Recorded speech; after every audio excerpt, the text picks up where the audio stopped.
Karina! Karina! Nandito na ako, mahal!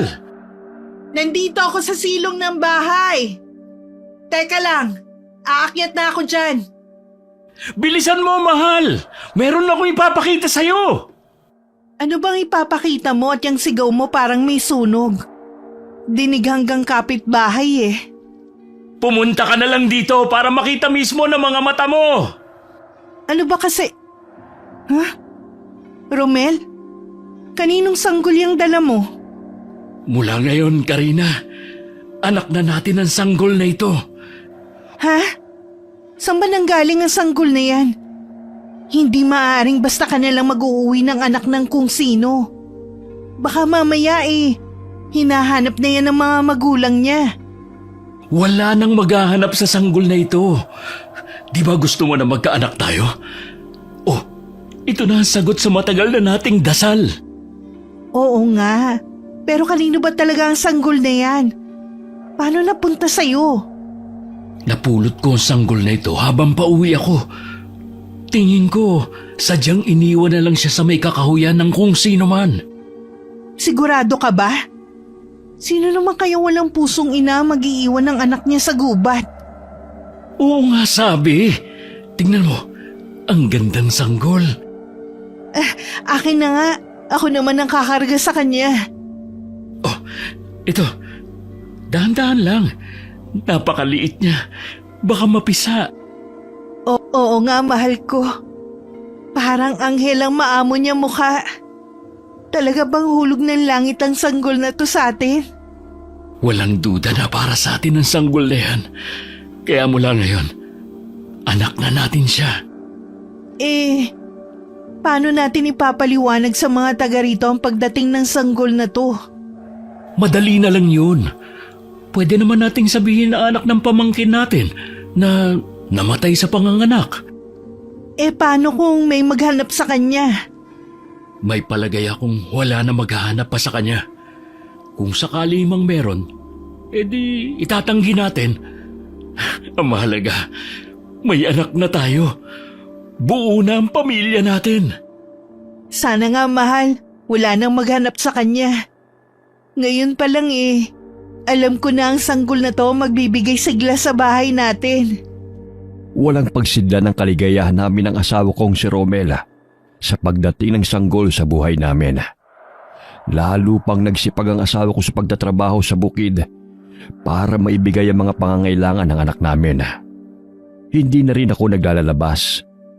Masaya na akong kami lamang ni Christina sa loob ng bahay namin. Yun ang napagkasunduan naming ipangalan sa bata. Hindi naging kainip-inip ang bawat sandali na kasama ko siya. Hindi katulad dati, parang napakabagal ng oras. Isang hapon, pag-uwi ni Romel galing sa bukid, napansin ko ang tila pagkabalisa niya at tila malalim ang iniisip. O bakit? Hindi ba maganda ang ani ng mga palay ngayon? Maganda ang ani ngayong taon kumpara nung mga nakaraan. Mababawi na rin natin ang mga gastos natin sa mga pataba. Kung ganun bakit parang balisa ka at malalim ang iniisip mo? Kung okay naman pala ang anihan. Pinag-uusapan kasi namin ng mga kapwa ko magsasaka yung nangyari sa kabilang baryo. Ang Baryo Biga ba? Bakit? Ano nangyari? Balitang sinalakay ng mga aswang ang baryo. Wala daw itinirang buhay, ni isa. Diyos ko, huwag niyo sanang ipahintulot na makarating sa baryo na to ang mga halimaw na yun. May kumakalat din na balita. Baka daw mga tulisan lang ang may gawa nun sa mga tao doon at hindi mga aswang. Kung walang natirang buhay, malamang mga aswang nga. Tulisan man o mga aswang ang sumalakay sa kabilang baryo, hindi tayo maaaring pakampante. Kailangan handa tayo parati. Marami naman tayong pangontra bawat sulok ng bahay. Lagi rin nakatabi ang buntot pagi sa anak natin. At pati yung walis tingting. Ligtas tayo sa anumang kapahamakan. Tingin ko, ang pagdating ng anak natin ang nagdala ng swerte sa baryo natin. Kita mo nga, magandang ani ngayong taon. Marami nga nagsabi na swerte nga raw si Christina sa pagdating sa baryo natin. Kahit ang mga kapitbahay natin tuwang-tuwa sa anak natin. Mabuti nga hindi nila tayo pinagdudahan tungkol sa sanggol na yan. Wala naman kasing naghanap. Kaya panatag na ako na atin na talaga ang sanggol na to. Isang gabi, habang mahimbing nang natutulog ang lahat, biglang pumalahaw ng iyak si Christina. Mabilis naman akong bumangon at nagtimpla ng gatas niya. Tumahan naman kagad siya. Hinihintay ko lamang na makatulog muli ang anak namin bago ako bumalik sa higaan. Pero biglang bumangon si Romel at nagtungo sa may kusina para magsali ng kape sa tasa. O bakit bumangon ka na agad? Maaga pa masyado. Hindi na ako makatulog. Ewan ko. May bumabagabag sa akin. Parehong-pareho talaga kayong mag-ama. Ngayon lang nangyari na pumalaho ng iyak tong anak natin. Tignan mo, ubos na ang gatas sa bote. Ayaw pa rin matulog. Siya nga anak, pareho tayo? Nakakapagtaka naman na biglang naging maalinsangan ng panahon. Hindi kaya uulan? Karina, Bakit mahal? may mga paparating. Magtago kayo ni Christina. Kalaban ba? Oo, walang duda. Mga aswang. Diyos ko po, iligtas niyo kaming lahat sa kapahamakan. Lalabas ako tutulong sa mga kababaryo natin. Paano kung sila ang mga aswang na sumalakay sa kabilang baryo? Kung sila na, wala tayong magagawa kundi ang lumaban kesa ubusin nila tayo. Kung marami sila, baka hindi mo sila kayanin. Baka mapahamak ka. Tungkulin kong tulungan ang mga kababaryo natin bilang may tanga ng mutya ng linta. Mag-iingat ka, mahal. Bumalik ka sa amin na ligtas ng anak mo. Nang makalabas si Romel ng bahay, agad ko yung isinara. Ilang sandali pa'y maririnig na mga sigawan sa labas. Mga angil na tila mula sa mga mababangis na hayop. Kinuha ko sa may duyan si Christina at saka ang itak na galing pa sa aking ama. Alaga yun ni Romel na pahira ng katas ng kalamansi. Panay din ang dasal ko sa isip ko na sana matapos na ang gabing yun. Ang huling natatandaan ko, bata pa ako nang huling salakay ng baryo namin ng mga aswang. Mga kababaryo! Lumaban tayo! Huwag tayong papayag na ubusin ang mga halimaw na ito! Laban! Buong tapang na hinarap ni Romel ang mga aswang. May mga kalmot na rin siya dahil sa mga pag-atake nila, pero hindi siya sumuko. Ngunit nang makita niyang patungong ilan sa kanila sa direksyon ng bahay namin, bigla siyang nilukuban ng matinding takot para sa aming mag-ina. Mabilis siyang nakauwi sa bahay dahil ginamit niyang tagabulag ng kanyang mutya. Kusang binulagan ng mutya ng linta ang mga kalaban para hindi siya makita. Romel, tapos na ba? Naitaboy niyo na ba ang mga kalaban? Hindi pa. Marami nang lalaga sa mga kasama ko. Parang hindi sila nauubos. Lalo pa silang dumadami. Ang mabuti pa, tumakas na tayo. Ha? Pero paano ang mga kababaryo natin? Kailangan ka nila. Bukod tanging ikaw lang ang may mutya sa mga taga rito. Mas mahalaga kayo kaysa sa mga kababaryo natin. Baka matulad sa kabilang baryo ang lugar natin. Wala na tayong magagawa pa. Tara na. Ginamit ko ang tagabulag para hindi ako makita ng mga kalaban. Papunta na sila rito. Pero Romel, ang mga kaibigan natin, kapitbahay at ang mga bata, maaati mo ba silang iwan? Hindi lahat ng may tanga ng mutya ay mananatiling bayani para sa iba. Sa pagkakataong ito, kayo naman ang pipiliin kong iligtas. Wala akong nagawa kundi magpatangay na lamang kay Romela. Sa likod bahay kami nagdaan. 15 metro pa lamang kaming nakakalayo sa bahay nang marinig namin ang mga iyakan at sigawan ng mga kababaryo namin. Pareho pa kaming natigilan ni Romela at sabay na napalingon. Patawarin niyo ako mga kababaryo ko sa pagtalikod ko sa inyo. Batid ko na masakit din sa asawa kong talikuran ng mga kababaryo namin. Nang gabing yun, nilisan namin ang baryo na mabigat pareho ang dibdib. Hanggang makalayo kami, dinig pa rin namin ang nakakarinding sigawan at iyakan. Makalipas ang 20 taon, tila ang nangyari sa baryo namin ay parang kahapon lamang. Ay, ano ba yan, Romel? Lasing ka na naman. Sabi mo maghahatid ka lang ng mga kalakal sa kumpare mo. Pasensya ka na, mahal. Nakakaya naman kasing tanggihan yung kumpare ko eh. Minsan lang daw akong dumayo sa kanila. Ang sabihin mo, gusto mo rin talaga. Pagdating sa alak, hindi ka talaga makatanggi. Huwag ka nang magalit. Ito nga pala yung pinagbentahan ng kalakal natin. Walang bawas yan. Kailan ka ba titigil sa ginagawa mong pag-iinom? Kapag nagkasakit ka na ng malala? Pasensya ka na, mahal. Alam mo naman na ito lang ang paraan para makalimot ako. Matagal na ang pangyayaring yun. Kailan mo ba ibabaon sa limot ang lahat? Hanggang nabubuhay ako, hindi ko makakalimutan ang ginawa kong karuwagan sa ating kababaryo. Pero Romel, ay nakatulog na sa kalasingan. Mabuti na lang wala dito si Christina. Dahil kung hindi, masesermonan ka na naman ng anak natin. Naiiling na lamang ako habang pinupunasan ko siya ng maligamgam na tubig. Sumasagi rin naman sa isip ko ang nangyari sa baryo namin. Noong gabing lumisan kami, napadpad kami sa baryo na ito. Mula noon, wala na kaming balita sa baryong pinanggalingan namin. Si Christina, ang sanggulan na pulot ng asawa ko, kasalukuyan isang nakatira sa bayan at nag-aaral. Tuwing Biyernes ng gabi kong umuwi dito sa bahay ang anak namin. Nasa labasan na noon si Romel para sunduin si Christina.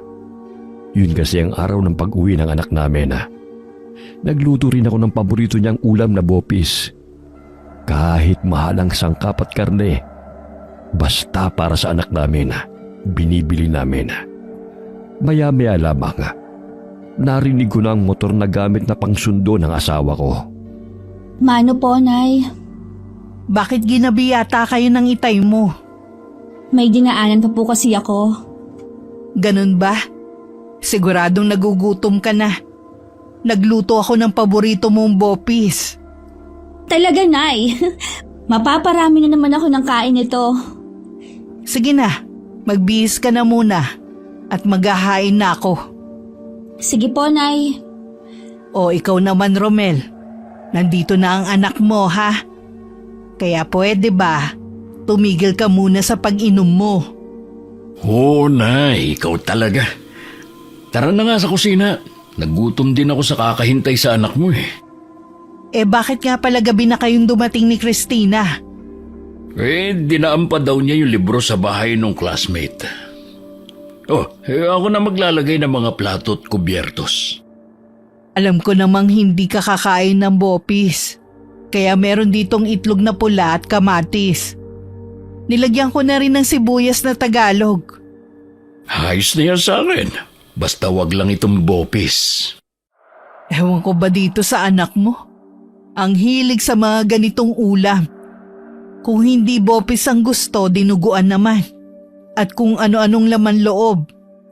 Hayaan mo na kung yan ba ang paborito eh. Ayan na pala ang anak natin. Maupo ka na dito, anak. Kanina pa raw nagugutom ang tatay mo. Opo, pasensya na sa paghihintay. Taob na naman ang kaldero na to sa akin. Hindi namin maiwasan na magkatinginan ni Romela sa sinabi na yun ng anak namin. Maliit at balingkinitan lamang ang katawan ni Christina.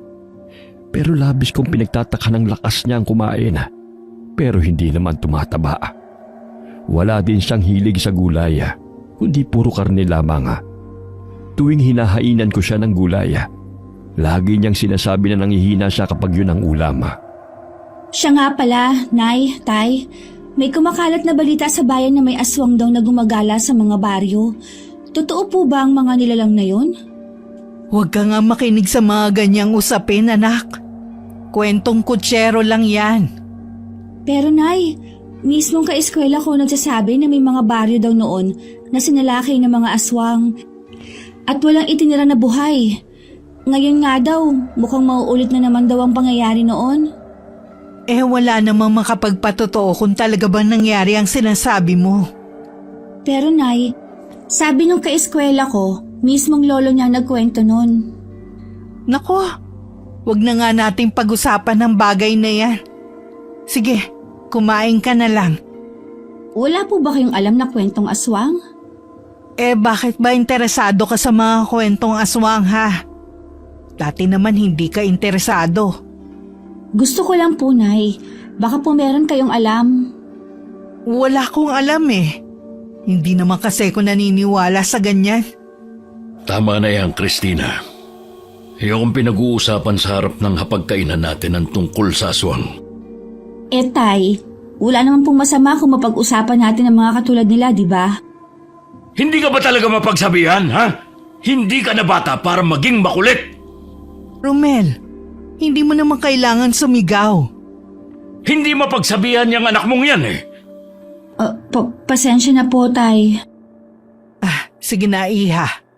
Tapusin mo na yung pagkain mo.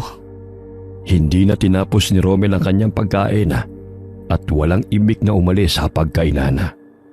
Nang sulyapan ko ang anak namin, nakatungo lamang siya habang kumakain. Nung gabing yun, nasa labas pa rin si Romel at nakatingin sa kawalan. Hindi ka pa ba inaantok? Kanina ka pa rito Mauna ka nang matulog kung gusto mo. Hayaan mo na muna ako rito. Yung nangyari nga pala kanina, hindi mo naman kailangan magtaas ng boses Siguradong nagtataka na si Christina sa inasal mo. Pasensya na, Karina. Hindi ko napigilan ang sarili ko Naiintindihan naman kita.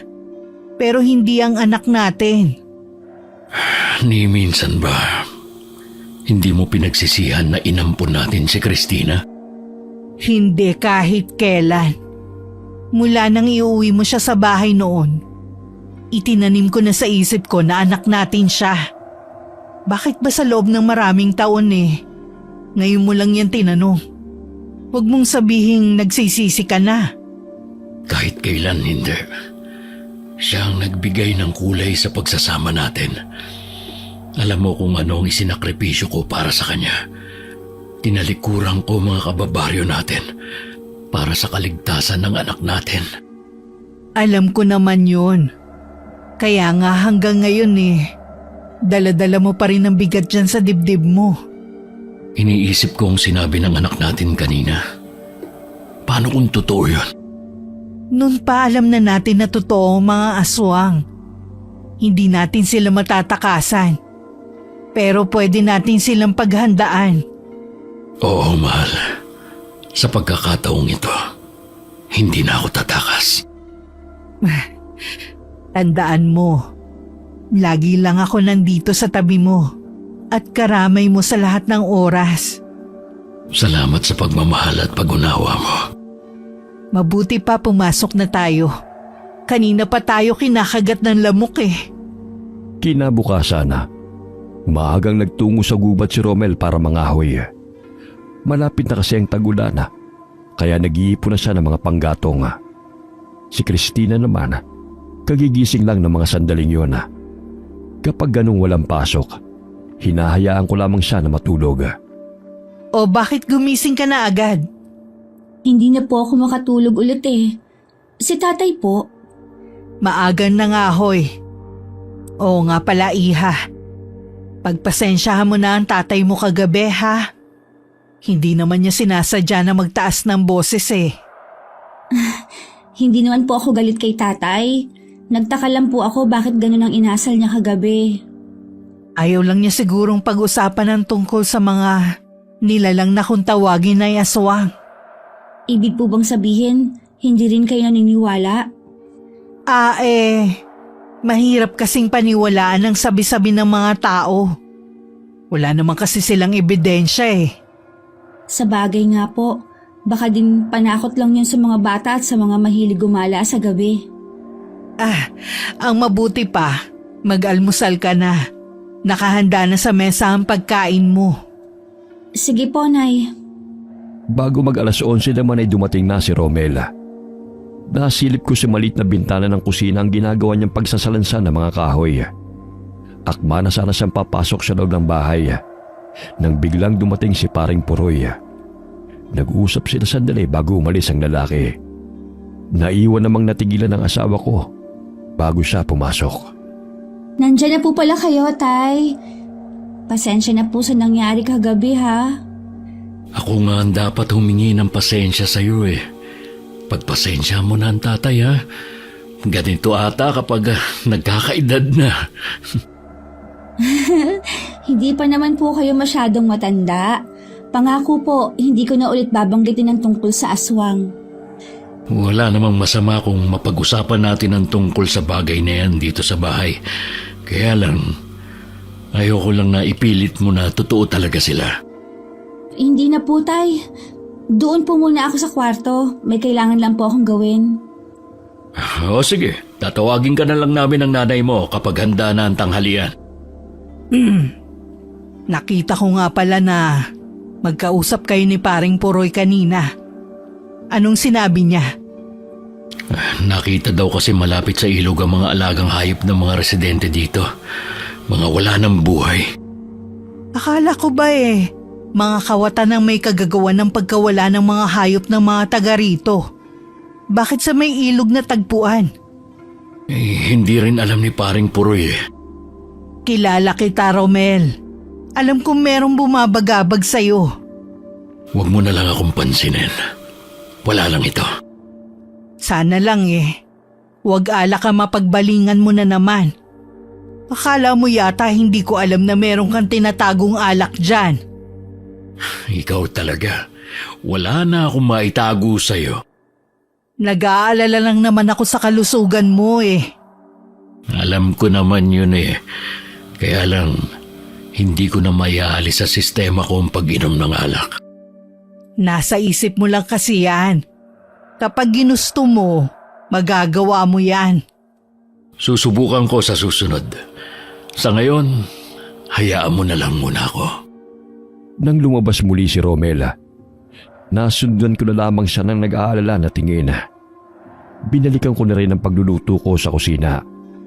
Pero nasa asawa ko pa rin nakatuon ang isip ko. Nararamdaman ko na meron pang ibang bumabagabag sa kanya. Hindi ko lamang maintindihan kung bakit kailangan niyang ilihim yun sa akin. Dumating ang araw ng linggo. Pabalik na muli si Christina sa boarding house sa bayan. Hinatid siya ng tatay niya sa may sakayan ng jeep. Habang lulan sa motor ang mag-ama, may nadaanan silang mga nagkukumpulan ng mga tao sa gilid ng daan. Dala ng kuryosidad, sandaling hininto ni Romel ang motor at saka lumapit sa mga tao at nagtanong. Narinig ko po, Tay, sa mga dumadaan na bangkay daw po ng isang buntis na natagpuan. Yun nga ang sabi ng aling napagtanungan ko. Hindi ko na rin tinignan ang bangkay. Kawawa naman. Kilala niyo po yung biktima? Anak daw ni Aling Loring. Nakatira na daw sa kabilang baryo. Dumalaw lang daw sa ina niya. Ang malas naman niya. Dumalaw lang sa ina na biktima pa. Sino kaya may gawa niyan? Haka-haka lang naman ang sinasabi ng mga tao. Baka daw adik ko mabangis na hayop. Malamang adik yun. Wala namang mabangis na hayop dito sa atin Huwag na nga natin pag-usapan yan. Umalis na tayo. Mabuti pa nga po. Pag-uwi ni Romel, kinuwento niya sa akin ang nangyari. Kahit ako nalumot na awa sa buntis. May ilang beses ko na rin nakausap si Aling Loring at sa pagkakaalam ko, nag-iisang anak lang niyang babae ang buntis na yon na nakapangasawa sa kabilang baryo. Dahil sa pangyayari na hindi mabigyan ng paliwanag at hindi pagkahuli ng sospek, nagkaroon ng usap-usapan na baka merong gumagalang aswang sa baryo. Ay, bote ng alak na naman yung hawak mo. Kaya minsan mas gusto ko na lang nandito ang anak natin para hindi ka na umiinom. Uy, isang bote lang naman ito. Pabayaan mo na ako. Ikaw talaga, lagi ka na lang nakakontra. Palagay mo, may aswang kayang gumagala ngayon sa baryo natin? Hindi ko alam. Talaga bang tuluyan mo ng tinalikuran ng pagiging antingero mo? Alam mong matagal na. Hindi ako karapat-dapat sa mutya ng linta. Hindi totoo yan. Karapat-dapat ka. Kasi ikaw ang pinili nito. Bakit ba kasi kailangan mo pang ungkatin ang bagay na yan? Dahil sa kakaibang nangyayari sa paligid natin. Paano kung totoo ang usap-usapan na may aswang? Alam natin na totoo sila at hindi lang gawa-gawa. Pero wala na tayong magagawa kung maghahasik man sila ng lagim. Para tuloy natatakot akong pauwiin dito ang anak natin. Basta may pangontra siya, walang masamang mangyayari sa kanya. Itinuloy na ni Romel ang pag-inom ng alak.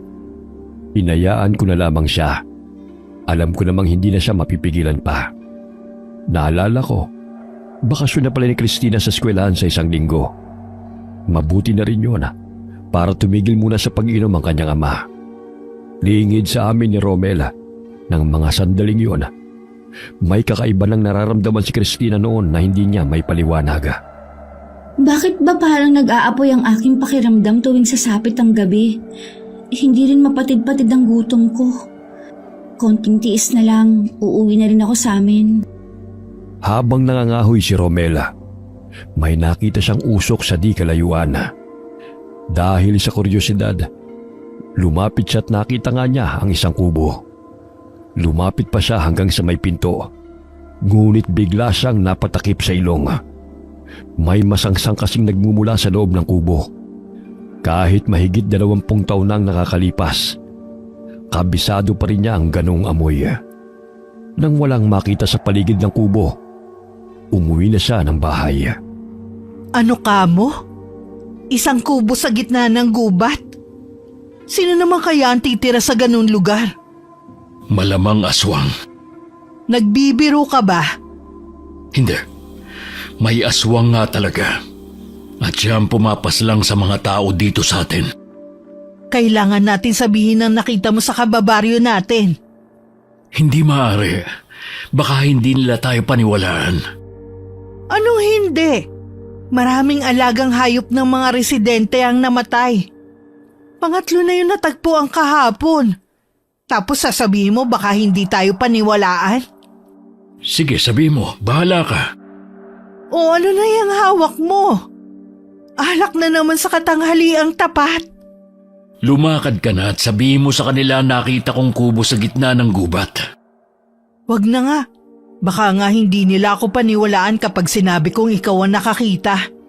Kilala ka kasing lasinggero eh. Wala ka naman palang balak eh. Ang dami mo pang sinabi. Bahala ka na nga dyan. Naiinis na rin talaga ako sa'yo eh. Isang umaga, nagwawalis ako ng bakuran namin. Nasa loob naman ng bahay si Romela at dinadaing ang pagsakit ng kanyang tiyana. Hindi ko rin naman matiis na hindi siya asikasuhin kapag may nararamdaman. Bala ko sanang magsiga nang makitang isang lalaking naglalakad palapit. Napangiti na lamang ako nang makilala kong si Jopet pala yun. Jopet? Ikaw nga. Kailan ka pa dumating? Kahapon lang po. Kumusta po kayo, Aling Karina? Ayos lang naman.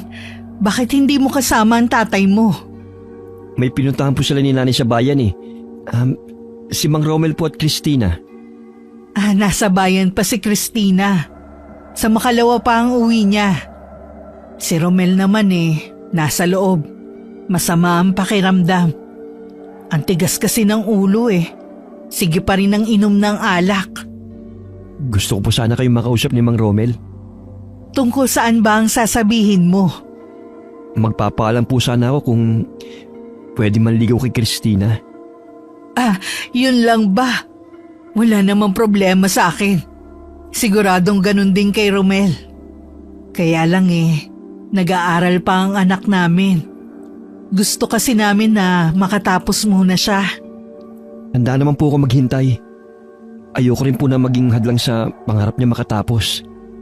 Salamat naman at naiintindihan mo. Hindi ka naman namin pagbabawalan na umakyat ng ligaw kung sakali eh. Maraming salamat po sa inyo, Aling Karina. Ito nga po pala. Konting pasalubong ko para sa inyo. Naku, nag-abala ka pa. Pumasok ka muna at na makapagkape. Hindi na po. Kailangan ko na rin po kasing umalis. May inuutos po kasi sa akin si Itay. Dumaan lang po talaga ako para masabing sadya ko. Babalik na lang po ako kapag nakauwi na si Christina. O sige, salamat ulit sa pasalubong mo ha. Tinanaw ko pa ang pag-alis ni Jopet. Halos 2 taon ding namalagi sa Maynila ang binata. Pagkatapos kasi ng pag-aaral, nakipagsapalaran kagad siya ng trabaho roon na. Swerte naman na natanggap siya sa pinapasukan na. Balita ko'y maganda ang trabahong napasukan nito at mataas din ang sahod. Tinapos ko na rin muna ang ginagawa ko bago ako pumasok sa loob ng bahay. Naabutan ko si Romel na nakaupo sa sala. Kumusta na ang pakiramdam mo? Ayos na. Hindi na masakit ang tiyan ko. Mabuti naman. Dahil kung hindi pa iigi ang lagay mo, dadalhin na kita sa manggagamot. Sino nga pala ang kausap mo kanina? Narinig ko kasi na may kausap ka. Si Jopet ang dumating kanina. Jopet? Yung anak ni Puroy? Di ba nasa Maynila siya? Kauuwi lang daw niya kahapon. Heto nga dinalhan niya tayo ng pasalubong. Napakabait at napakamaalalahanin pa. Yan lang ba ang sinadya niya? Oo. At saka nagpaalam na rin kung maaaring ligawan si Christina. Sabi ko lagi namang bukas ang pinto ng bahay natin para sa kanya. Sana hindi ka pumayag. Bakit naman hindi? Mabuti nga nagpaalam yung tao kaysa basta na lang pupunta rito. Ibig sabihin lang nun, malaki ang respeto niya sa atin. Hindi mo kasi ako naiintindihan. Hindi mo ba gusto si Jopet para sa anak natin? Wala akong tutol kay Jopet. Kaya lang baka maging hadlang si Jopet sa pag-aaral ng anak natin. Sabi naman niya handa siyang maghintay. Hindi yun ang dahilan. Ano pala? Bakit hindi mo sabihin? Ampun lang natin si Christina. Ano naman? Hindi naman siguro yun magiging isyo kay Jopet at sa pamilya niya. Hindi ko alam kung paano ito sasabihin. Na ano? Magtapat ka nga, Romel. Meron ka bang hindi sinasabi sa akin? May kinalaman ba kay Christina? Patawarin mo sana ako, mahal. Nagsinungaling ako sa'yo. Paano nagsinungaling? Hindi kita maintindihan. Hindi totoo na hindi ko alam kung sino mga magulang ni Christina. Ano? Ilang taon mo ding inilihim ang bagay na yan sa akin. Bakit? Ilang taon na nating hinahangad na magkaroon ng anak. Naisip ko kung sasabihin ko sa iyo kung saan ang galing si Christina, baka ipabalik mo o di kaya hindi tanggapin. Sabihin mo nga sa akin. Sino ba ang mga magulang ni Christina? Anak ng aswang si Christina. Ha? Anak ng aswang ang inampun natin? Tama ba ang narinig ko? Malubha ang sugat ng kanyang ina noon. Hindi na rin magtatagal ang buhay niya. Kaya kinuha ko na ang sanggol. Sana hindi mo nalang inuwi ang sanggol na yon. Dahil sa kanya tinalikuran mo ang kababaryo natin. Tama lang palang habang buhay kang usigin ng konsensya mo. Dahil sa pagtalikod mo sa kanila. Matagal ko nang pinagsisihan ang bagay na yon. Sana binalikan ko na sila ng matiyak na ligtas na kayo. Sana nga ganun ang ginawa mo, kaso hindi Pati tuloy ako nakukonsensya din. Sana hindi ako pumayag sa gusto mo noon. Kahit magsisihan pa tayo, hindi na natin maibabalik ang mga buhay na nawala. Hindi ako pinatulog ng mga natuklasan ko. Hindi ako makapaniwala na ang sanggol na minahal ko at inari kong akin ay anak pala ng isang aswang. Kaya pala ganun na lamang ang pagkahilig ng dalaga sa mga laman loob. Hindi ko alam kung ano magiging reaksyon ko kapag umuwi siya ng bahay. Halo ang nararamdaman ko ng mga sandaling ito. Mamaya susunduin ko si Christina. Kaya na ba ng katawan mo magmaneho ng motor? Oo naman. Ang inaalala ko, ikaw, nagbago na ba ang pagtingin mo sa anak natin? Ang totoo niyan nabigla talaga ako. Pero kahit kailan hindi nabawasan ang pagmamahal ko sa kanya. Hindi ko nga lang alam kung ano magiging reaksyon ko kapag magkaharap na kami. Kung pareho pa rin ba? May isa pa tayong problema. Hindi ko alam kung kailan siya magiging ganap na aswang. Nasa hustong gulang na siya, Romel. Paano kung ganap na siyang aswang na hindi natin namamalayan? Alalahanin mo na malayo siya sa atin. Kailangan natin siyang ilayo bago pa siya makapanakit o di kaya siya ang masaktan. Tignan mo ang ginawa mong problema.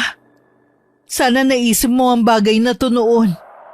Hindi man lang ba sumagi sa isip mo na baka kaya sinalakay ang baryo natin dahil sa sanggol na inuwi mo? Naisip ko rin ang bagay na yan. Baka maulit muli ang nangyari noon. Posible ang bagay na yun. Huwag naman sana. Dahil hindi ko na mapapatawad ang sarili ko. May palagay ako na habang kasama natin si Christina, lagi tayong susundan ng aswang. Matagal na tayong nakatira sa baryo na ito. Kahit kailan, wala pa tayong nakakaengkwentro ng mga aswang. Hihintayin pa ba natin na magsilabasan sila? Hindi naman sa ganun. Maging handa na lang tayo. Nang dumating si Romel kasama ang anak namin, agad akong niyakap ni Christina at nagmano. Tipid lamang akong ngumiti sa kanya. Napansin ko na tila nangangayayat ang dalaga. Pero hindi ako nagkomento. Sinabihan naman siya ni Romel na magpahinga na muna sa kwarto. Sa hapunan, kitang-kita ang pagkadismaya sa mukha ni Christina dahil sa nakahain. Hindi kasi ako nagluto ng paborito niyang ulam. Ito lang po ba ang ulam natin? Kung ano ang nakahain, yun lang ang ulam natin. Huwag ka na maghanap ng ibang ulam. Pero Nay, alam niyo po na hindi ako kumakain ng isda. Pasalamat ka nga meron tayong nakahain sa hapagkainan natin Yung iba nagtitiis sa gutom. Ano po ba ang problema? Wala na po ba tayong pambili ng ulam? Ay, sige na anak. Kainin mo na lang kung anong meron. Bukas na lang ako bibili ng ulam na gusto mo, ha? Sige po, Tay. Kaya namimihasa dahil ibinibigay mo lahat Dinidisiplina ko ang anak natin. Ikaw naman ang konsentidor. Sa hindi kumakain ng isda ang anak natin. Noon pa alam mo na yan. Huwag na po kayong magtalo. Kakainin ko na po ang ulam. Naiiyak naman si Christina habang pilit na kinakain ng pritong isda sa kanyang plato. Mabigat din sa loob ko ang makita ng ganon ng dalaga.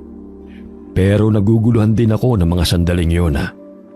Pagkatapos ng hapunan, nagkulong na sa kwarto si Christina. Nag-usap naman kami ni Romel. Ako ang may kasalanan sa'yo. Huwag mo na sanang idamay pa ang anak natin. Hindi ko alam kung anong mararamdaman ko pagkatapos ng ipinagtapat mo sa akin. Anak pa rin natin si Christina. Kahit sino pa ang tunay niyang mga magulang. Paano kung magising ang pagkaaswang niya? Sige nga, anong gagawin natin? Paano kung tayo ang patayin niya? Hindi niya magagawa yun sa atin. Huwag ka kasi mag-isip na masama tungkol sa anak natin. Anong wag? Halimaw ang inaalagaan natin. Hindi siya tao. Aswang ang ampun natin. Para sa akin, anak pa rin natin si Christina. Hindi yun magbabago. Bahala ka na nga. Kapag napahamak tayo at ang mga taga-baryo, walang dapat sisihin kundi ikaw. Hindi ako makapaniwala na sa isang iglap. Magbabago ka, Karina. Dahil niloko mo ko. Pinaniwala mo ko na normal ang sanggol na inuwi mo noon. Nakikiusap ako sa iyo, Karina. Ilihim muna natin ang bagay na ito sa anak natin. Kailangan na nga natin sabihin sa kanya ang totoo. Baka mamaya makapaghasik pa siya ng lagim. Hindi ganun kadali ang gusto mong mangyari. Kung hindi mo ipagtatapat ang tungkol sa tunay niyang pagkatao, ako ang magsasabi. Bakit ba nagmamadali kang ipaalam sa anak natin ang totoo? Para alam niya kung saan siya lulugar sa buhay natin. Ibig mo ba sabihin, aalisan mo ng karapatan ng anak natin? Ang dami na nating nagawa sa kanya. Hindi naman siguro masama kung sarili naman natin ang iintindihin natin. Tinalikuran ko na si Romel at saka ako pumasok sa bahay. Sa silid naming mag-asawa, naglagay ako sa bawat sulok ng asin at bawang. Inilabas ko na rin ang buntot pagi na matagal nang nakatago. Hindi ako papayag na sa mismong bahay ako mamamatay. Kinabukasan, maaga akong nagwalis sa buong paligid ng bahay. Dumating naman si Jopet na masayang bumati sa akin. Magandang umaga din sa'yo, Jopet.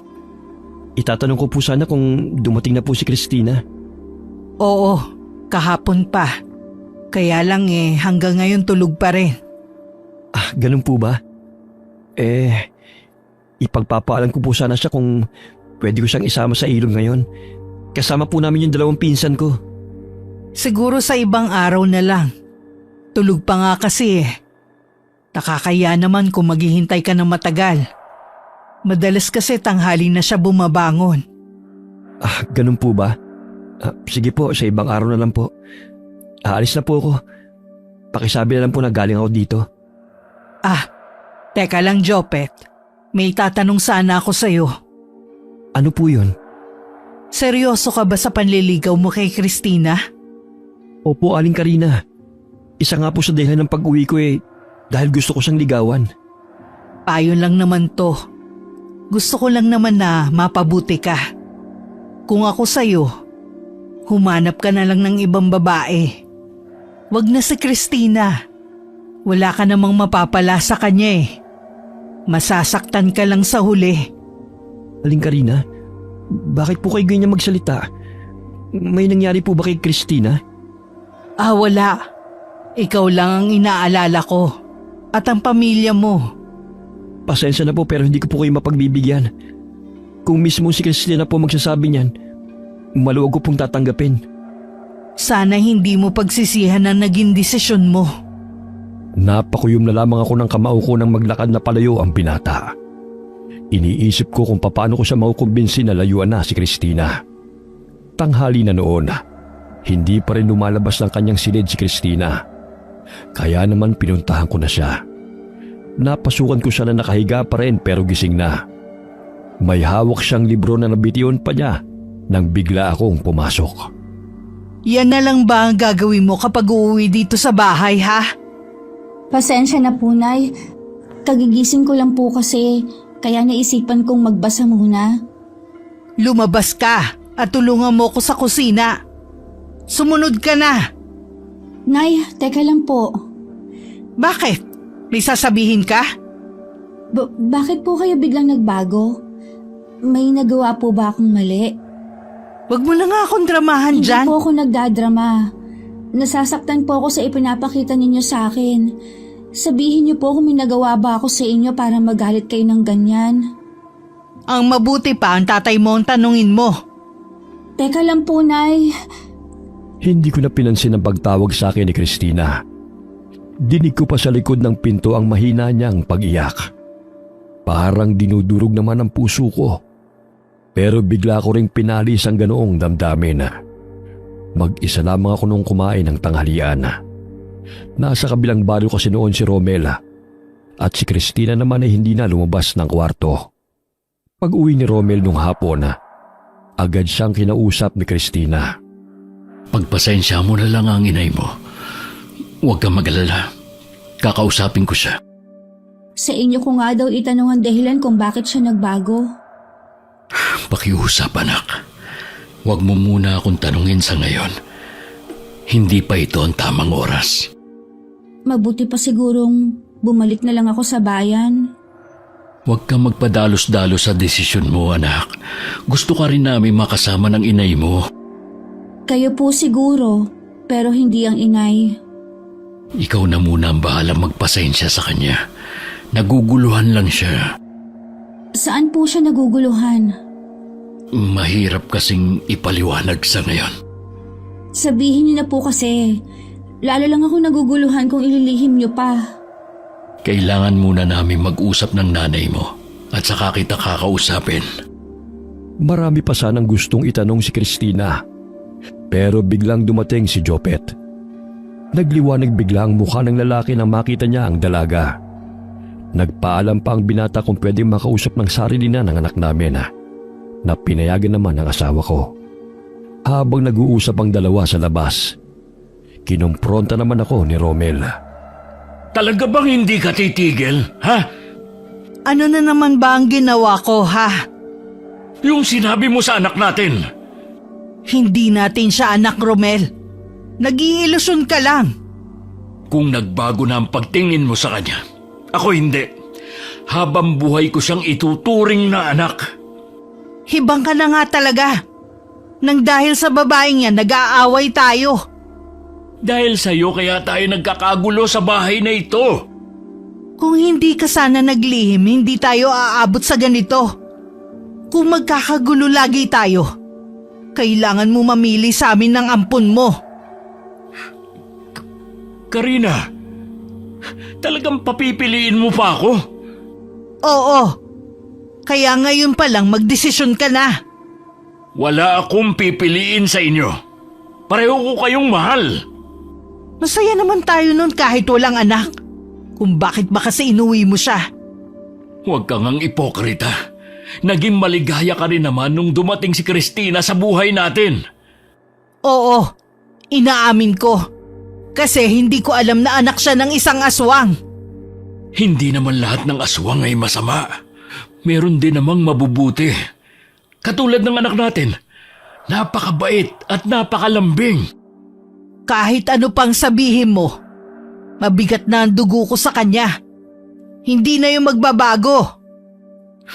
Karina, mag-usap muna tayo. Huwag ka munang pumasok. Nasabi ko na lahat ang nasa kalooban ko. Bahala ka na kung anong gagawin mo. Hindi naman makahuma si Romel sa mga sinabi ko. Bago ako tumalikod papasok ng kwarto namin, sumulyap pa ako sa labas ng bintana kung nasaan sina Christina at Jopet. Kapwa nakatingin sila sa amin. Alam kong batid nilang nagtatalo kami ng asawa ko. Ngayon lang nangyari na nag-away ang mga magulang ko. Nararamdaman ko na ako ang dahilan ng pagtatalo nila. Napansin ko nga na parang may nagbago kay Aling Karina. Mula nang dumating ako, iba na ang pakitungo sa akin ng inay. Hindi ko alam kung may nagawa ba akong kasalanan. Pareho naman kasing ayaw nilang magsalita eh. Masyadong mainit ang ulo sa'yo ng inay mo. Bakit hindi mo muna subukan lumayo? Kahit pansamantala lang. Naisip ko na nga na bumalik na lang ng boarding house. Doon ko na lang palilipasin ang bakasyon. Mabuti pa nga. Doon na lang kita dadalawin. Malapit pa tayo sa mga pasyalan. Bukas na bukas din, magpapaalam na ako sa mga magulang ko. Kung hindi ka mayahatid ng tatay mo, ako na lang maghahatid sa'yo. Sasabihan na lang kita kapag nakausap ko na sila. Nung gabi ring yun, nagpaalam na sa amin si Christina. Babalik na raw siya sa boarding house sa bayan. Pareho kaming hindi nakaimik na mag-asawa. Habang nakahiga na kaming lahat, nakarinig kami ng malakas na pagaspas ng pakpak.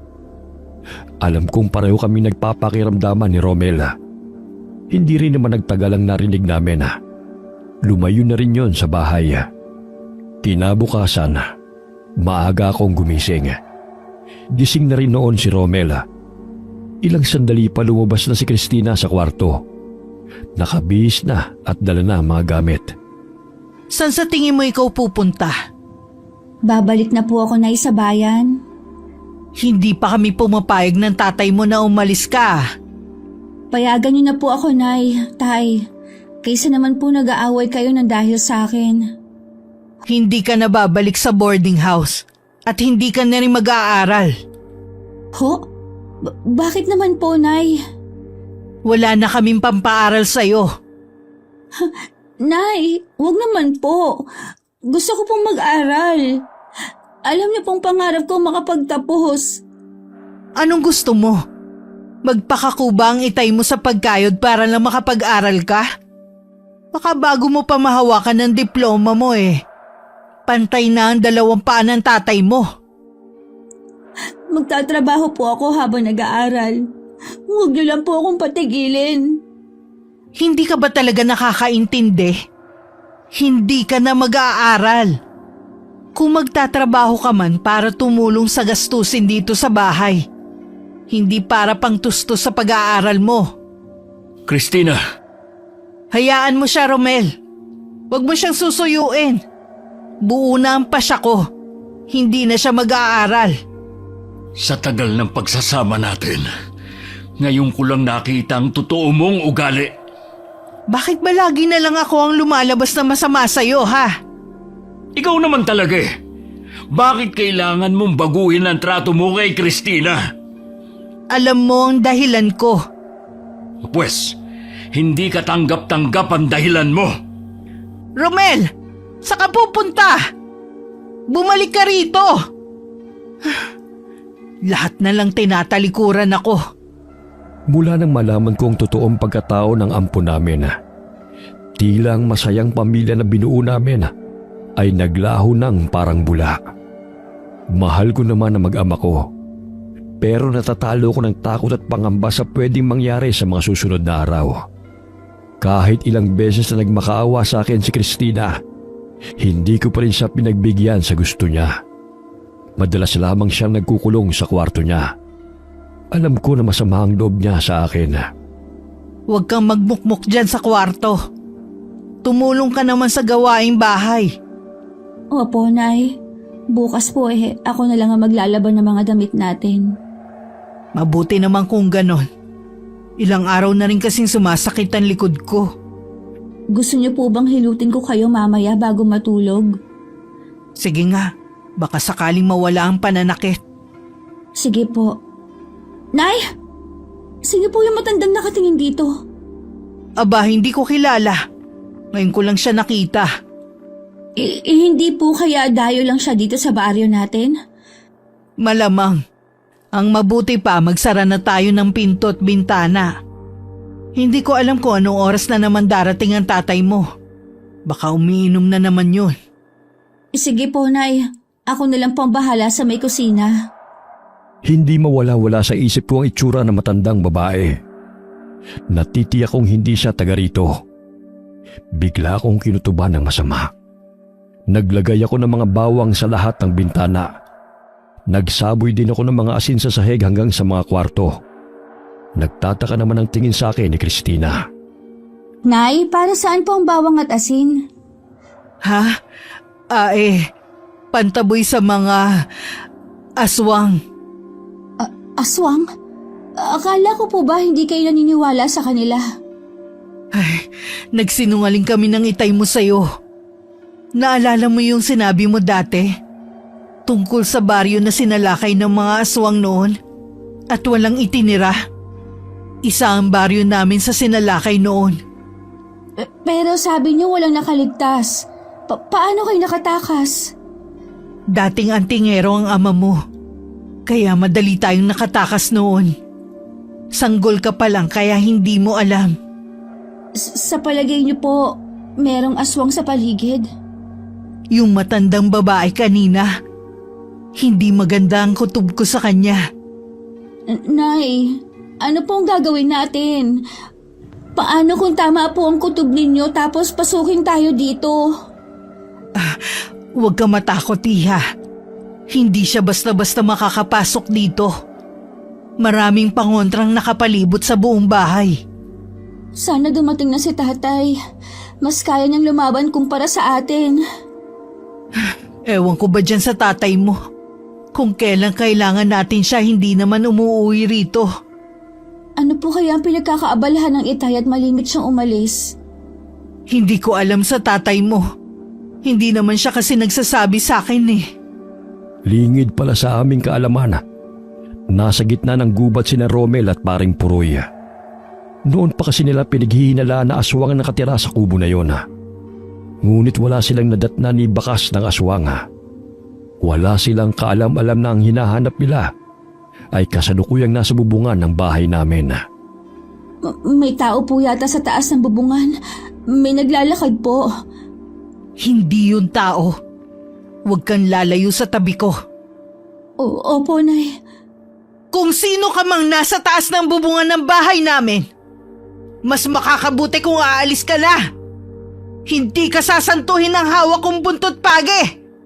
Huwag mo kong susubukan, animal ka! Nay! Sa may bintana! Parang gusto na niyang tanggalin ang pagkakakabit ng bintana. Subukan mo lang talagang pumasok.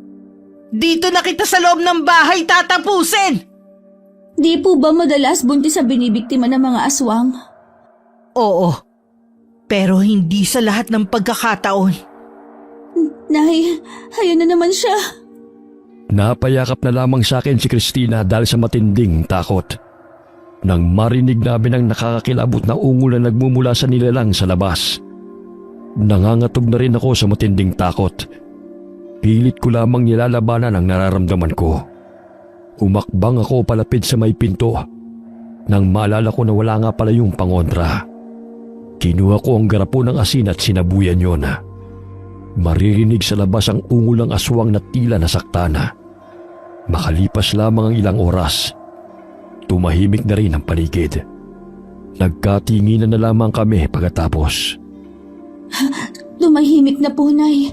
Umalis na po ata ang aswang. Sana nga umalis na siya. Nay! May kumakatok! Huwag mo munang bubuksan. Karina! Christina! Buksan niyo ang pinto! Ang itay! Teka, huwag mo muna... Itay! Bakit ngayon lang kayo? Pasensya na anak. May importante kasi kaming pinuntahan ni paring Puroy. Galing dito ang aswang. Totoo po, Tay. Akala ko nga po makakapasok na siya dito sa bahay eh. Ang lakas niya. Parang gusto na nga niyang wasakin ang bahay natin eh. Kaya pala wala siya sa kubo niya. Anong ibig mong sabihin? Pinuntahan namin ang kubo sa gubat. Wala na kaming inabutan doon. Mabuti naman walang masama nangyari sa inyo.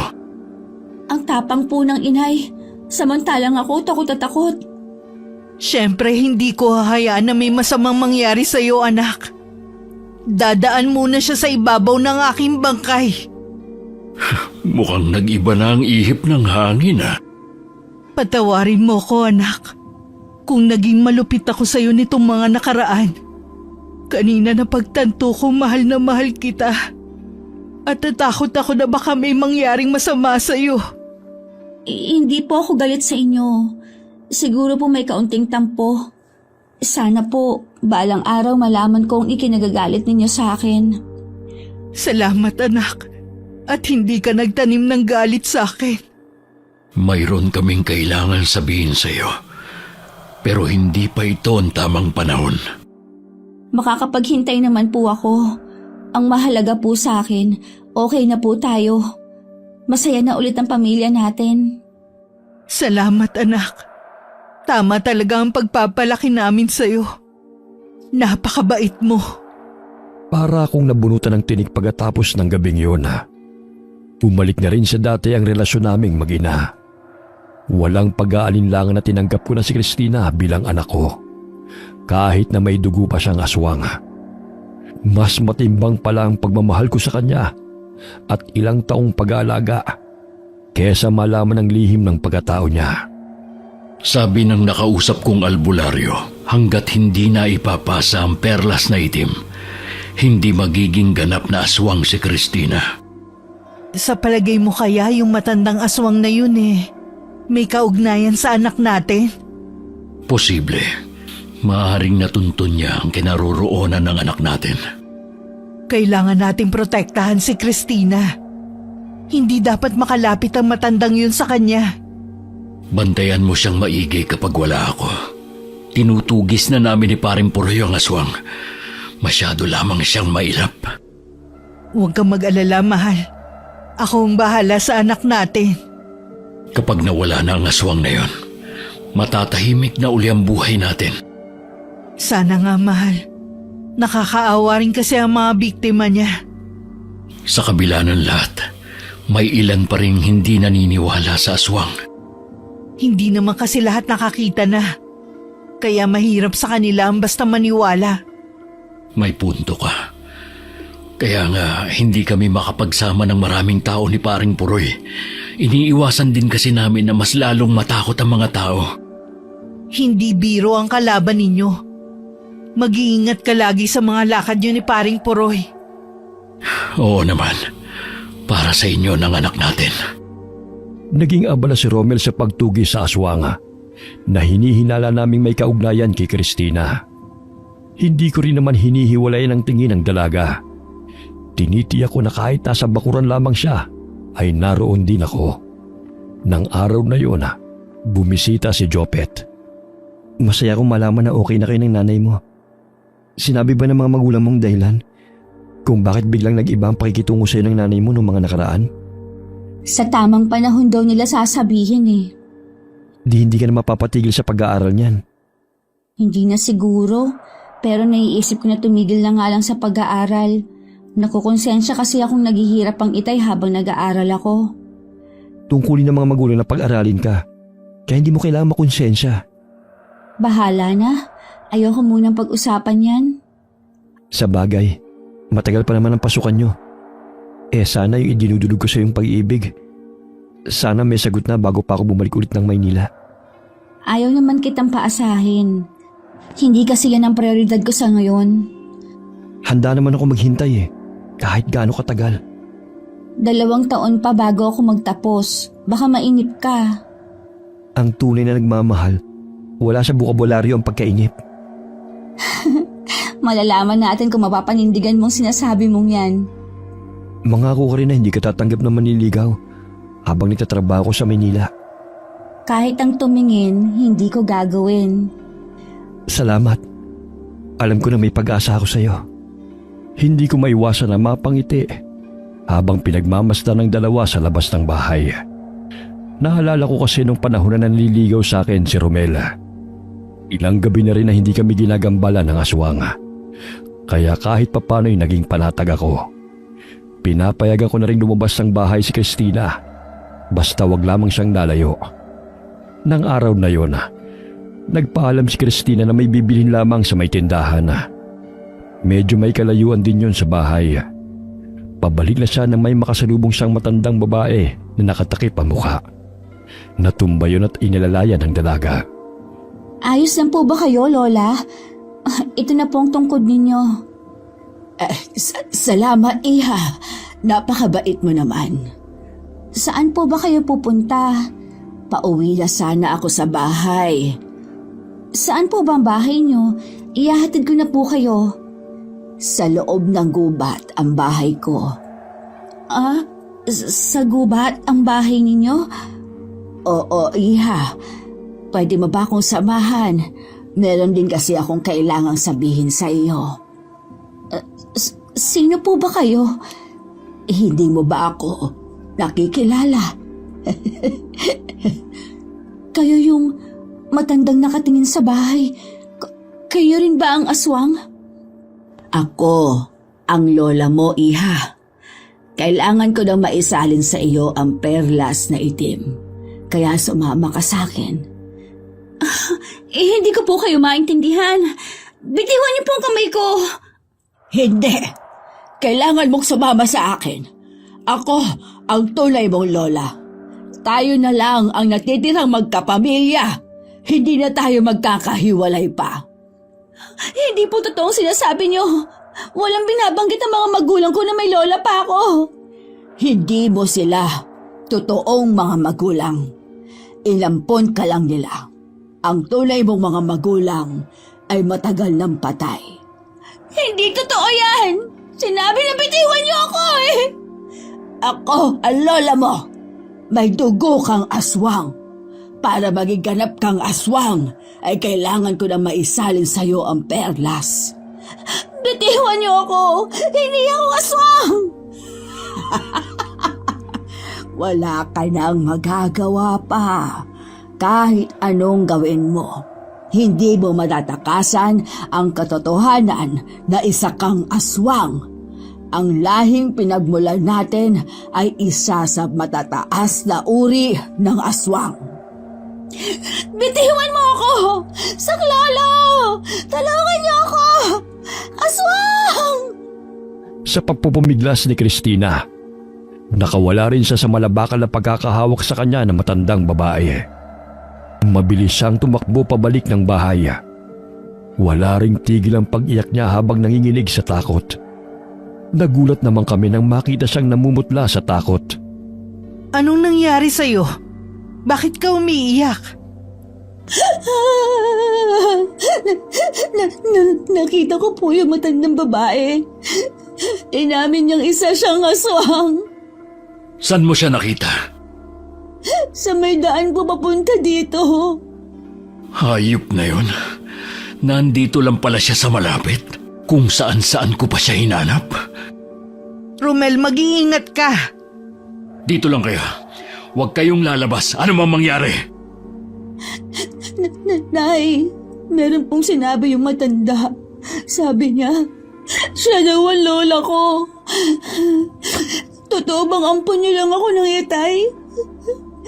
Aswang ba talaga ako? Ha? Siguro nga ito na ang tamang panahon para malaman mo ang tungkol sa lihim na pagkatao mo. Totoo lahat ng sinabi sa'yo ng matandang yun. Hindi ako aswang. Ayoko maging aswang. Kahit ano ka pa, mahal na mahal ka namin ng tatay mo. Mahal ko rin po kayo ng itay. Pero gusto ko malaman ang lahat ng tungkol sa pagkatao ko. Naabutan kami sa ganoong ayos ni Romela. Napakuyom na lamang ang kamao niya. May hinala na rin siya na alam na ng anak namin ang tungkol sa tunay niyang pagkatao. Tumahan na rin sa pag-iyak si Christina. Tahimik siyang nakaupo sa isang tabi. Noon pa man, alam ko nang anak ka ng aswang. Pero sa kabila noon, minahal ka namin na parang tunay na anak. Yun naman ang mahalaga. Isa pa rin po akong aswang. Baka pagdating ng araw, masaktan ko kayo. Mabuti pa siguro magpakalayo-layo na lang ako. Hindi mo kailangang gawin yan. Kung talagang may kakayanan kang saktan kami, sana noon pa. Oo nga naman, Iha. Tama ang itay mo. Huwag mong gagawin ng lumayo at iwan kami. Kayo din po kasi ang iniisip ko eh. Kami rin, anak. Mag-aalala rin kami sa'yo. Kung inaalala mo lang na baka maging ganap kang aswang, huwag mong isipin yun. Hanggat hindi na ipapasa sa iyo ang perlas na itim, magiging ordinaryo ka pa ring tao. Normal kang makakapamuhay. Kaya pala, pilit akong isinasama ng matandang lalaki. Ipapasa na raw niya ang perlas sa akin. Mabuti na lang nakawala ako sa kanya. Dadaan muna siya sa ilalim ng bangkay ko bago niya yun magawa. Natatakot po ako. Kahit matanda na siya, napakalakas pa rin niya. Parang bakal ang mga kamay niya kanina. Tiyak na babalik siya rito. Yun ang kailangan nating paghandaan. Hindi ka niya titigilan. Ilang gabi din kaming hindi makatulog dahil sa pag-aantabay sa pagdating ng aswang na lola ni Christina. Wala rin kaming nababalitaan na bagong biktima. Ilang beses ding pinuntahan ni Romel ang kubo sa gubat. Pero hindi niya naaabutan ang matanda roon. May palagay siyang umuwi pa rin ang matandang babae sa kubo. Hindi lamang sila magkapanagpo. Napakalakas talaga ng pang-amoy ng aswang na yon. Hindi nga siya pangkaraniwan lang. Kung gumagana pa sana ang mutya ng linta, Mas madali sana sa akin ang pagpuksa sa halimaw na yon. Bigong umuwi ang asawa ko sa bahay namin. Napagbalingan na naman tuloy niya ang pag-inom ng alak. Kahit pinipigilan na siya ng anak namin, ay itinuloy pa rin niya. Kailangan raw niya yon para hindi niya maramdaman ang pagkabigo. Wala man lang akong magawa para sa anak natin. Hanggang ngayon, hindi ko pa rin napapatay ang aswang na yun. Marami ka na nagawa para kay Christina. Pasasaan ba't mahuhuli rin natin ang aswang na yun? Kailangan ko ang tulong ng mutya. Pero kagaya ng pagtalikod ko sa kababaryo natin noon, tinalikuran na rin niya ako. Paano magkakaroon ulit ng bisa ang mutya mo? Puro alak ang inaatupag mo. Hindi mo man lang orasyonan. Wala na akong magagawa pa kung ayaw na niya maging isa kami. Lasing ka na. Mabuti pa magpahinga ka na muna sa kwarto natin. Iha, ikuha mo muna ako ng palangganitang may maligamgam na tubig. Sige po, Nay. Kukuha na ako ngayon. Ay nako, ikaw talagang lalaki ka. Hindi na nga kaya ng katawan mo ang alak, sige ka pa rin. Heto na po, Nay. Salamat, Iha. Ay! Ano yun? Parang may sangang nahulog sa bubungan natin. Imposible. Malayo ang puno natin sa bubungan. Masama ang kutob ko. Naamoy ko siya. Nandito ang halimaw na yon. Saan ka pupunta? Dito lang kayo. Lalabas ako. Mag-iingat ka, mahal. Parang sasabog ang dibdib ko habang nakasilip sa maliit na butas ng dingding ng bahay. Nasa tabi ko naman si Christina. Nadama ko ang matinding takot. Sabay pa kaming napapatili ng anak ko tuwing masusugatan si Romel ng matalim na kuko ng kalaban. Hindi ko akalain ang dati ng tingero na kaharap ko noon sa isang maliit na baryo ay isa na lamang lampang manginginom. Kasama ka sa mga sumalakay sa baryo namin noon. Oo, halos mga bata at sanggol ang naging pagkain ko ng gabing yon.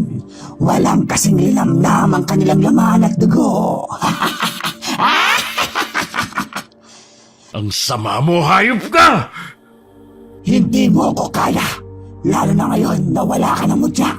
Pahihirapan muna kita bago ko dukutin ang puso mo. Tsaka ko isusunod ang pinakamamahal mong asawa. Huwag mong idamay ang asawa ko! Tayo ang magtuos! Kung hindi ko siya isusunod sa'yo, magiging hadlang din siya sa akin para makuha ko ang apo ko. Hindi mo makukuha ang anak ko! Pareho na kaming umiiyak ni Christina sa nakikitang paghihirap ng asawa ko sa kamay ng matandang aswang. Akma na sanang lalabas ang anak namin nang pigilan ko siya. Mariin pa akong umiiling-iling. Hindi ko po kayang tiisin yung nakikitang nahihirapan ng itahi. Sasama na lang po ako kay Lola. Pero anak, Mahal na mahal ko po kayo. Ingatan niyo po ang sarili niyo palagi, ha? Christina! Wag! Lola! Apo ko! Mabuti naman kung saan ka na lumabas sa bahay na yan. Salamat naman at hindi mo na ako pinahirapan pa. Sasama na ako sa'yo. Huwag mo lang sasaktan ng mga kinikilala kong mga magulang. Huwag, anak! Huwag ka sumama sa kanya! Mas gugustuhin ko pa mamatay na lang. Makinig ka sa akin, anak! Huwag kang sasama! Huwag, Tahi. Kailangan ka pa ng inay. Alagaan niyo po siya. Mahal na mahal ko po kayo. Tama na ang drama! Halika na, Apo! Hindi ka nabibilang sa kanila. Kaya dapat lang na sa akin ka sumama. Christina! Bumalik ka, anak! Huwag kang sasama sa kanya!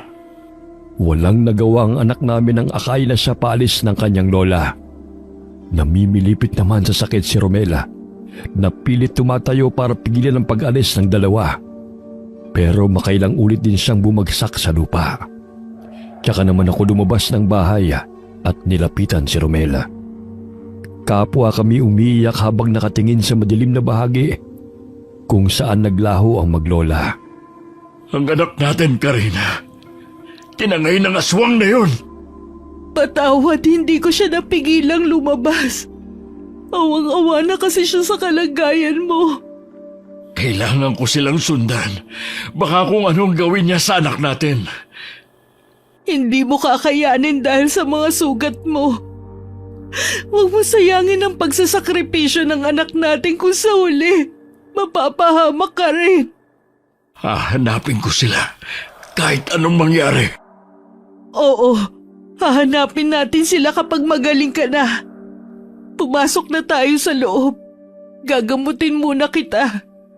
Napakiusapan ko rin si Romel na pumasok na kami sa loob ng bahay. Kahit labis din ako nag-aalala kay Christina, kailangan ko ring unahin ang kapakanan ng asawa ko. Kahit hindi pa lubusan na gumagaling sa mga sugat na natamo niya, inumpisa na kagad namin ang paghahanap kay Christina. Wala kaming kamalay-malay na nasa isang isla na ang maglola. Kalimutan mo na ang mga kinagistan mong mga magulang. Ito ang mundong nararapat sa iyo. Habang nabubuhay ako, hindi ko sila makakalimutan. Sinasaktan mo lang ang sarili mo. Hindi mo na rin naman sila makikita pa. Nagmamakaawa po ako sa inyo. Pakawalan niyo na ako. Hayaan niyo na akong makasama ko mga tinuturing kong mga magulang. Hindi maaari. Ang tagal kitang hinanap.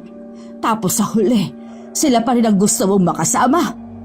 Dahil sila ang tunay na nagmamahal sa akin. Ikaw, pansariling interes lang ang kailangan mo. Tama ka, Apo. Kaya sa pagsapit ng kabilugan ng buwan, isasagawa ng ritual para maisalin ko na sa'yo ang aking natatanging pamana. Hindi ako magiging katulad niyo. Hindi ako halimaw. Tao ako. Oras na makatikim ka na ng sariwang dugo at laman ng tao, masasabi mong yun na pala ang pinakamasarap na putahe na natikman mo. Patayin niyo na lang ako, Lola. Pero kahit kailan, hindi ako kakain ng laman ng tao. Ayoko! Tingnan ko lang kung sa gagawin naming pagpapahirap sa'yo ay hindi ka pa bumigay. Ikinulong daw sa isang madilim na kuweba ang anak namin. Walang pagkain at tubig. Araw-araw siyang dinadalhan ng laman loob ng tao. Pero hindi siya nagpatinag. Tila raw nasa impyerno siya. Hindi na niya malaman kung ilang araw o buwan siyang nanatili sa loob ng kuweba na yon. Puro raw kadiliman lamang ang kanyang nakikita. Kung kailan na sumuko na si Christina na matatagpuan pa namin siya, tsaka naman dumating ang tulong. Romel, nagkakamalay na ang anak natin. Salamat naman. Nay, Tay, totoo bang nasa harapan ko kayo? Hindi ba ako nananaginip lang? Oo, anak. Kami nga to. Salamat sa Diyos na gising ka na rin. Kung alam mo lang ang pag-aalala namin sa'yo, sana hindi kami nahuli sa pagliligtas sa'yo. Sabi ko na nga ba darating kayo para iligtas ako? Anak, habang nandun ka ba? Kumain ka ng karne ng tao? Hindi po, Nay. Sinabi ko po kay Lola na mas nanaisin ko mamatay na lang kaysa maging tulad nila. Salamat naman kung ganun. Ligtas ka pa rin. Patay na po ba si Lola? Isa siya sa mga nakatakas, pero hindi na rin siya magtatagal. Mamamatay siyang hindi na ipamamana ang perla sa'yo. May bahagi ko ang nalulungkot dahil Lola ko siya. May bahagi din na nagsasaya dahil nawala na mga katulad nila. Hindi sila tuluyang nawala. Pero kahit papano, nabawasan sila. Katunayan lang na hindi sila magwawagi sa mga tao. Siguradong magtatago na ang mga natira sa kanila. Sa mga isla at mga gubat. Isang linggo pa ang lumipas bago nabawi ng anak namin ang kanyang lakas. Bumalik na rin sa dati ang katahimikan ng baryo namin. Sino ang mag-aakala na may mga alagad pa ng dilim ang kasalukuyang nabubuhay kasama nating mga tao? Bagamat marami pa rin ang hindi naniniwala sa aswang, Sa aming mga nakakita't nakaranas, isa yung pambihirang karanasan na habang buhay naming maaalala. Wakas.